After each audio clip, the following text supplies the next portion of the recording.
မင်္ဂလာပါအခုပို့ချမှာကတော့စတုထနဲ့ဒသနိကဗေဒအထူးပြုကျောင်းသားကျောင်းသူများအတွက်ပြဋ္ဌာန်းထားတဲ့ Phil-4108 Province of Philosophy 2 သင်ရိုးထဲမှာ Chapter-3 သင်ခန်းစာဖြစ်တဲ့ The Problem of Human Nature သင်ခန်းစာရဲ့အပိုင်း2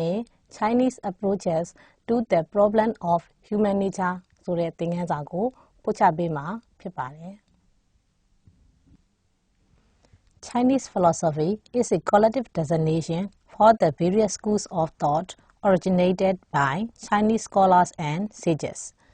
ပထမဆုံးအနေနဲ့လူသဘောဝနဲ့ပတ်သက်တဲ့ပြဿနာကိုအရှေ့တိုင်းအမြင်တစ်ခုဖြစ်တဲ့တရုတ်အတွေးခေါ်တချို့မှာရွေးထုတ်တင်ပြထားပါတယ်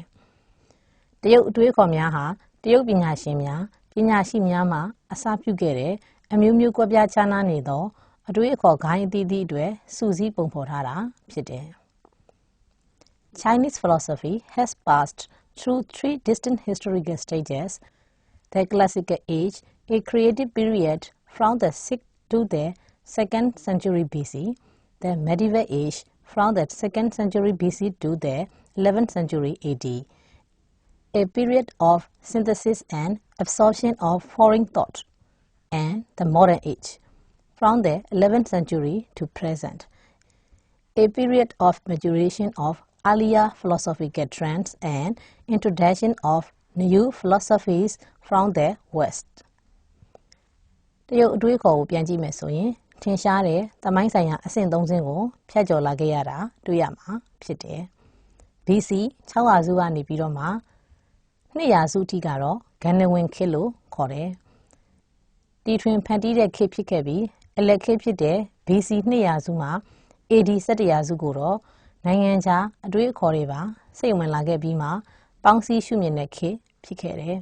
။ခေတ်သစ်ဖြစ်တဲ့ AD 1700စုမှာယနေ့မျက်မှောက်ခေတ်ထိကာလကတော့ဟိုးရခင်ရှိနေပြီးဖြစ်တဲ့အတွေးအခေါ်များကိုရင့်ကျက်လာစေခဲ့ပြီးအနောက်တိုင်းရဲ့အတွေးအခေါ်တွေများစတင်မိတ်ဆက်ဝင်ရောက်လာခြင်းပဲဖြစ်တယ်။ Throughout all these periods, Chinese thought has tended toward humanism rather than spiritualism, rationalism rather than mysticism, and syncretism rather than Sectarianism. ခုလိုခေတ်သုံးခေတ်ကာလတစ်လျှောက်လုံးမှာတရုတ်တို့ရဲ့အတွေးခေါ်ဟာစိတ်ဝိညာဉ်ဝါဒဆိုတာတဲ့လူသားဝါဒဆိုတာကိုပုံမဦးစားပေးခဲ့တယ်။ဗရေဟိဆန်နဲ့ထူးခြားနက်နဲတဲ့ဉာဏ်မြင်ကိုယုံကြည်သက်ဝင်မှုထက်စင်ကြင်တုံတရားကိုဦးစားပေးခဲ့ပြီးဂိုင်းကနဝါဒထက်မတူကွဲပြားစန့်ကျင်ဘက်များမှာသဟဇာတဖြစ်မှုကိုဦးစားပေးစဉ်းစားခဲ့ကြပါတယ်။ Confucius solution on the problem of human nature တရုတ်တွေးခေါ်ပညာရှင်ကြီးဖြစ်တဲ့ Confucius ရဲ့လူသားသဘာဝပြဿနာပေါ်ဖြေရှင်းထားပုံကိုဆက်လက်ပြောပြပါမယ်။ According to Confucius, the most important rule is Li. It means the rules of social order. Confucius ရဲ့အလိုအရကတော့ Li ဆိုတာအရေးကြီးဆုံးအခြေခံစည်းမျဉ်းတစ်ခုဖြစ်တယ်။ Li ဆိုတာလူမှုရေးဖြစ်စဉ်ရဲ့စည်းမျဉ်းများလို့ဆိုလိုချင်တာဖြစ်တယ်။ It can be said that no Li, no peace. According to Confucius, rulers must win the mandate of heaven. Li သာမရှိဘူးဆိုရင်ငြိမ်းချမ်းရေးဆိုတာလည်းရှိလာမှာမဟုတ်ဘူးလို့ပြောနိုင်ပါတယ်။ Confucius ရဲ့အလိုအရကတော့အုပ်ချုပ်သူလူဒန်းစားများဟာကောင်းကင်ဘုံမှအတိအမှတ်ပြုထားသောအများရဲ့ထောက်ခံမှုနဲ့ရရှိထားတဲ့အာဏာနဲ့အုပ်ချုပ်နိုင်ရမယ်လို့ဆိုခဲ့ပါတယ်။ If they lost it, they will fail and the kingdom will suffer from power. In fact, Confucianism has a positive view of human nature. အကယ်၍သူတို့သာရှုံးနိမ့်ခဲ့မယ်ဆိုရင်တော့ဘုရင်ကအာဏာကိုရရှိသွားမှာဖြစ်တယ်။တကယ်တမ်းပြောရရင်တော့ Confucius ဝါဒမှာလူသားသဘာဝနဲ့ပတ်သက်တဲ့အကောင်းမြင်တစ်ခုရှိပါတယ်။ According to Confucius, human nature is neither good nor bad. Confucius claims that everyone can become gentleman. All men are essentially equal. Confucius ရဲ့အလိုအရကတော့လူသားသဘာဝဟာ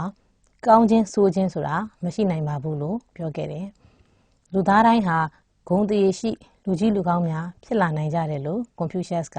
တင်ပြထားပါတယ်။လူသားတိုင်းဟာတူညီတဲ့အရည်အသွေးတွေရှိကြပါတယ်။ So, whether a man descends from an aristocratic ancestor or a peasant class, if he has a good moral character, he can become a gentleman.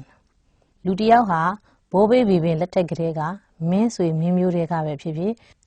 လယ်သမားလူဒန်းစားကပဲဖြစ်ဖြစ်ဆက်သက်လာခဲ့ပြီးသူ့မှာကိုကျင့်တရားကောင်းတဲ့ဇယိုက်လက္ခဏာတွေရှိနေတယ်ဆိုရင်သူဟာဂုဏ်သရေရှိလူကြီးလူကောင်းတစ်ယောက်ဖြစ်လာနိုင်ပါတယ်။ But on the other hand, whether a man has aristocratic ancestor or belong to peasant class, and if he has no good moral character, then he would not become a gentleman. ဒါပေမဲ့စန့်ကျင်ဘက်အနေနဲ့ပြောရရင်လူတစ်ယောက်ဟာဘယ်လိုမျိုးရိုးကပဲဆက်သက်လာသည်ဖြစ်စေကိုကျင့်တရားမကောင်းတဲ့သူဆိုရင်အဲ့ဒီလူဟာဂုဏ်သရေရှိလူကြီးလူကောင်းတစ်ယောက်ဖြစ်လာနိုင်မှာမဟုတ်ပါဘူး Moreover, in Confucianism, Yan is a source of human actions and principle. Then the principle such as Yi, which means righteousness, Li, property, and Qi, wisdom, are also the basic moral principle of cultivating humanity. ဒါအပြင် Confucius ဝါဒထဲမှာ Yan ဆိုတာလူသားတို့ရဲ့အပြုအမူနဲ့အခြေခံစည်းမျဉ်းများရဲ့အရင်းမြစ်ပဲဖြစ်တယ်။ဒီနောက်ရှိနေသေးတဲ့အခြေခံစည်းမျဉ်းများကတော့တရားသဖြင့်နိလန့်တကြားစည်းမျဉ်းဖြစ်တဲ့ရည်လိဆိုတဲ့အသေးစိတ်လိုက်နာဝဲကျင့်ဝတ်စည်းကမ်းနဲ့ချိဆိုတဲ့ဉာဏ်ပညာတို့ဟာလည်းပဲလူသားဆန်စွာပြုစုပြောထောင်ဖို့အခြေခံကြတဲ့လူမှုရေးဆိုင်ရာအခြေခံစည်းမျဉ်းတွေပဲဖြစ်တယ်။ So, Confucius' philosophy is humanistic and social philosophy. He accepts that human nature can be modified. ဒါကြောင့် Confucius ရဲ့အတွေးအခေါ်ဟာလူသားဆန်တဲ့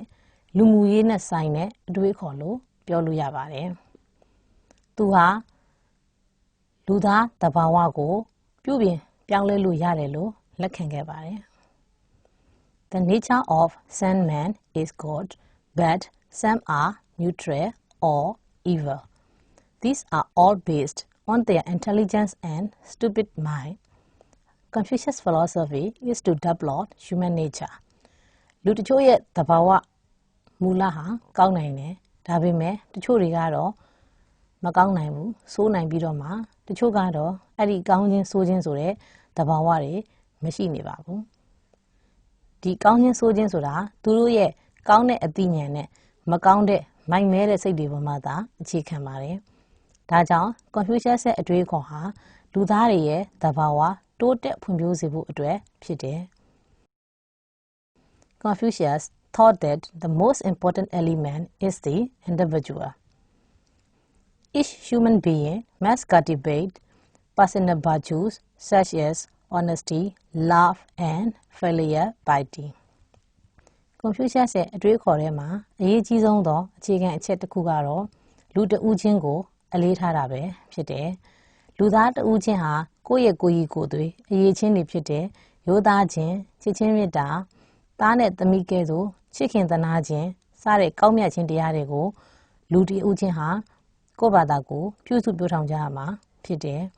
။ Only then there will be harmony in the family, society, and the state.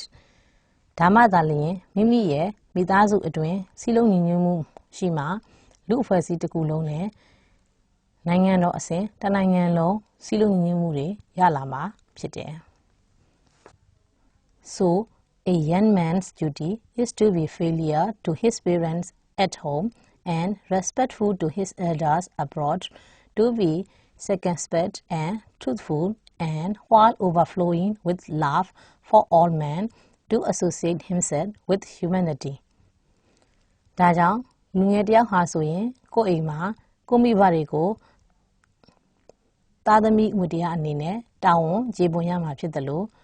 အိမ်ပြင်ပမှာလည်းကိုယ့်ထက်ကြီးသူအကြီးအကဲများကိုယိုသေးလေးစားကြရမှာဖြစ်တယ်။သစ္စာရှိစွာဖြင့်ရှေ့နောက်မျှော်မြင်ဆင်ခြင်တတ်ရမှာဖြစ်တယ်လို့ လူသားအလုံးပေါ်မှာချစ်ချင်းတရားများစွာထားရှိခြင်းအပြင်ကိုလူသားဆန်အောင်နေထိုင်ကြရမှာဖြစ်တယ်။ Without humanity, a man cannot long endure adversity, nor can long enjoy prosperity. Only the human man can love man and can hate man. ဒီလိုလူသားဆန်အောင်သာမနေထိုင်နိုင်ဘူးဆိုရင်ဒုက္ခအခက်အခဲကြုံတွေ့လာရင်လည်းကြံ့ကြံ့ခံနိုင်မှာမဟုတ်သလိုဒုက္ခချမ်းသာနဲ့တွေ့ကြုံရရင်လည်းကြာရှည်ခံစားနိုင်မှာမဟုတ်ပါဘူး။လူသားဆန်တဲ့လူပီသားတဲ့သူသာလျှင်လူချင်းချစ်ချင်းမုန်းချင်းအမှုကိုပြုနိုင်ပါတယ်။အခုဆက်လက်ပြီးတရုတ်တွေးခေါ်ပညာရှင်တယောက်ဖြစ်တဲ့ Mencius ရဲ့လူသားသဘာဝအပေါ်မြင်တဲ့အမြင်ကိုဆက်လက်ပြောပြပါမယ်။ The disciples of Confucius, Mencius and Hsun Tzu also discuss the problem of human nature. Confucius ရဲ့တပည့်တွေဖြစ်တဲ့ Mencius နဲ့ Hsun Tzu တို့ကလည်းလူသားသဘာဝနဲ့ပတ်သက်တဲ့ပြဿနာကိုဆွေးနွေးခဲ့ကြပါတယ်။ Mencius claims that human nature is basically good. Human nature can be developed not only by study but by a process of inner self-cultivation. Mencius ကလူသားသဘာဝဟာအခြေခံအားဖြင့်ကောင်းတယ်လို့တင်ပြခဲ့တယ်။လူသားသဘာဝဟာလေ့လာသင်ယူနေခြင်းအားဖြင့်ဖွံ့ဖြိုးတိုးတက်လာတာမဟုတ်ဘဲမိမိကိုယ်တိုင်မိမိရဲ့အတွင်းစိတ်ကိုပြုစုပြောင်းထောင်ရတဲ့ဖြစ်စဉ်တစ်ခုဖြစ်တယ်လို့ပြောခဲ့ပါတယ်။ Mencius also said that the natural feelings of human nature will do well. If even man becomes evil, it is not the fault of man's original capacity.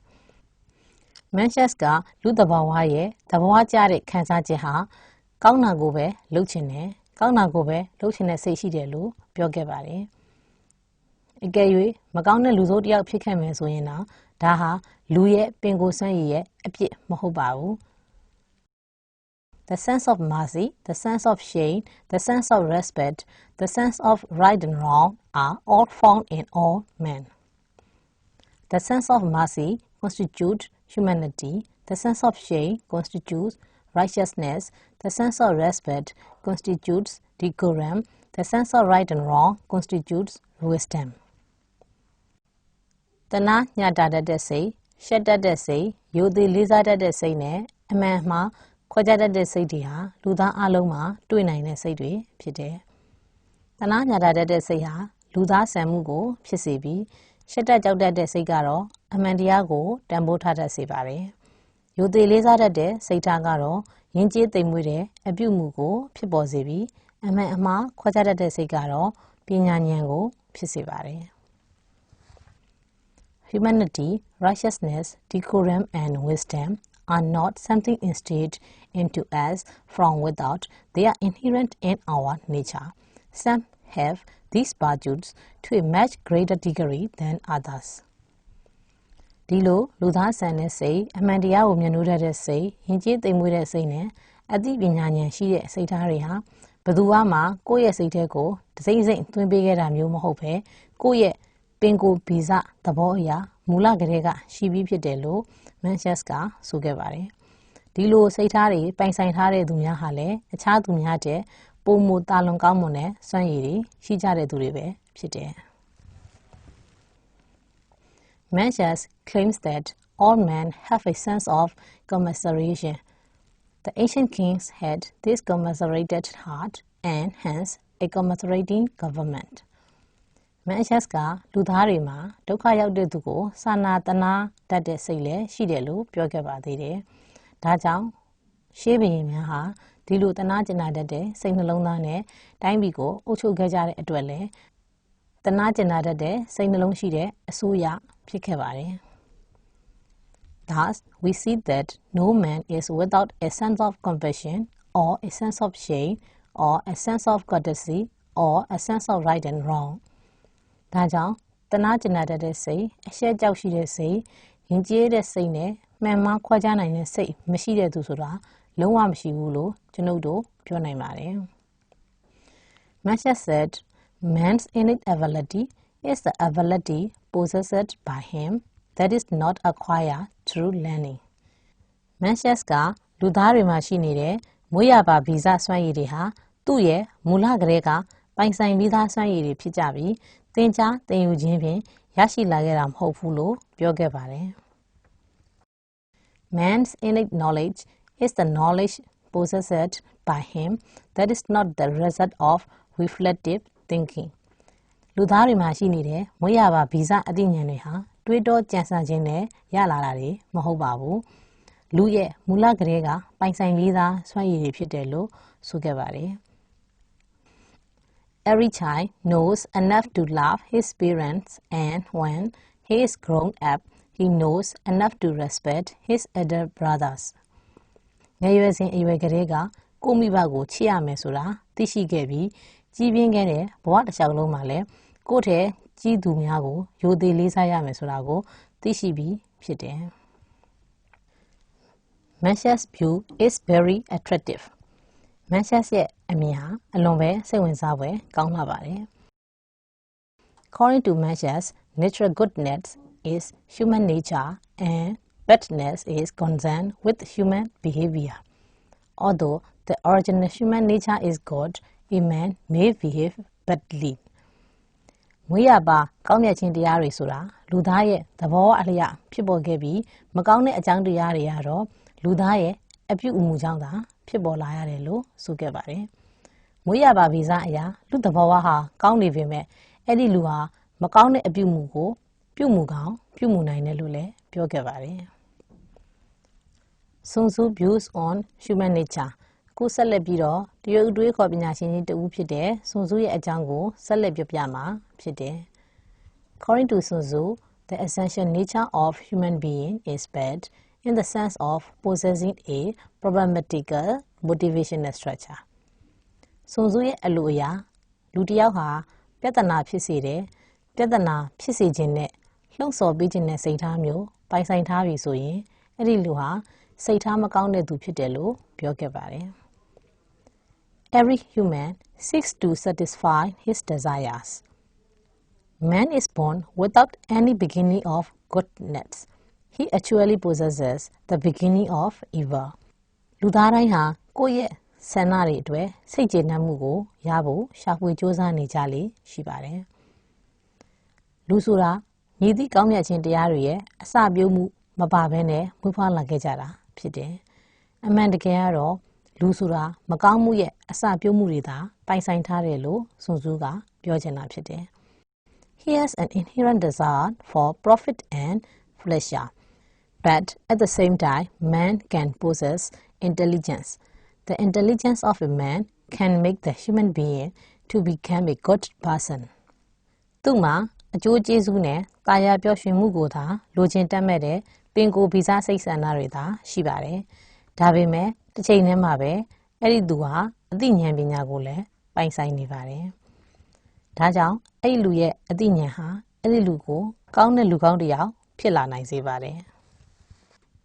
So, Hsun Tzu holds that human being is different from the beast in having intellectual activities. Hsun Tzu also emphasized the environmental influence upon human nature. ဒါကြောင့်Hsun Tzuကလူနဲ့တိရစ္ဆာန်တွေရဲ့ကွာခြားချက်ဟာလူတွေဟာအသိဉာဏ်ရှိတဲ့အပြုအမူတွေကိုလုပ်နိုင်တဲ့အတွက်လူနဲ့တိရစ္ဆာန်ဟာကွာခြားနေတယ်လို့လက်ခံခဲ့တာဖြစ်တယ်။လူတွေရဲ့သဘောအပေါ်ကိုဘေးပန်ဝင်ခြင်းကလွှမ်းမိုးနိုင်မှုရှိတယ်လို့Hsun Tzuကအလေးပေးပြောခဲ့ပါတယ်။ According to Hsun Tzu, man should be transformed by teachers and laws, and if guided by law and justice, there will be courteous and good order is possible. Hsun Tzu holds that evilness is a nature product, but goodness is a product of nature. Hsun Tzuရဲ့အလိုအရကတော့လိဆိုတဲ့အသေးစိတ်လိုက်နာပွဲကျင့်ဝတ်စည်းကမ်းတွေနဲ့တရားမျှတမှုတွေကသာလမ်းညွှန်မှုပြုနိုင်မယ်ဆိုရင်သင်ကြားပြသပေးတဲ့ဆရာဆရာမများနဲ့ဥပဒေများကြောင့်လူတွေဟာယဉ်ကျေးရည်မွန်ပြီးကောင်းတဲ့ပြောင်းလဲမှုတွေဖြစ်လာတဲ့နယ်လို့လက်ခံပြောဆိုခဲ့ပါတယ်။မကောင်းမှုတွေဟာသဘောတရားရဲ့ရလဒ်တွေဖြစ်ပြီးကောင်းမြတ်ခြင်းတွေကတော့လေ့ကျင့်သင်ကြားဆောက်ရှောက်မှုတွေရဲ့ရလဒ်ပဲဖြစ်တယ်လို့Hsun Tzuကလက်ခံခဲ့ပါတယ်။ Hsun Tzu can be said to be a realistic philosopher, but Mencius believed that everyone can become a sage because of his innate intelligence and educability. Hsun Tzu ကို အစစ်အမှန်ဝါဒလက်ခံတဲ့အတွေးခေါ်ပညာရှင်တယောက်လို့ပြောနိုင်ပါတယ်။ဒါပေမဲ့တရုတ်တွေးခေါ်ပညာရှင်ကြီးတယောက်ဖြစ်တဲ့ Mencius ယုံကြည်ခဲ့တာကတော့လူတိုင်းဟာသူ့ရဲ့ပင်ကိုယ်ဗီဇအသိဉာဏ်နဲ့ပညာသင်ယူနိုင်စွမ်းနေကြောင်းသာပညာရှိသူတော်စင်တယောက်ဖြစ်လာနိုင်ပါတယ်လို့ယုံကြည်ခဲ့ပါတယ်။ Society and culture can bring about goodness. In this way, Confucius, Mencius, and Hsun Tzu had discussed the problem of human nature. လူမှုအတိုင်းဝိုင်းနဲ့ယဉ်ကျေးမှုတွေဆိုတာကောင်းမြတ်ခြင်းတရားတွေကိုဖြစ်ပေါ်လာစေနိုင်ပါတယ်။ဒီလိုနည်းအားဖြင့် Confucius, Mencius နဲ့ Hsun Tzu တို့ဟာလူသဘောနဲ့ပတ်သက်တဲ့ပြဿနာတွေကိုဖြေရှင်းပေးခဲ့ကြပါတယ်။ But their views are not sufficient yet. In order to get a sufficient view of human nature, it is necessary to study Buddhist view on human nature. ဒါပေမဲ့သူတို့ရဲ့အမြင်တွေဟာကျေနပ်လောက်တဲ့လုံလောက်တဲ့အဖြေတွေကိုမရနိုင်ပါဘူး။လူသဘာဝနဲ့ပတ်သက်တဲ့ပြဿနာတွေကိုဖြေရှင်းကြဖို့ဆိုရင်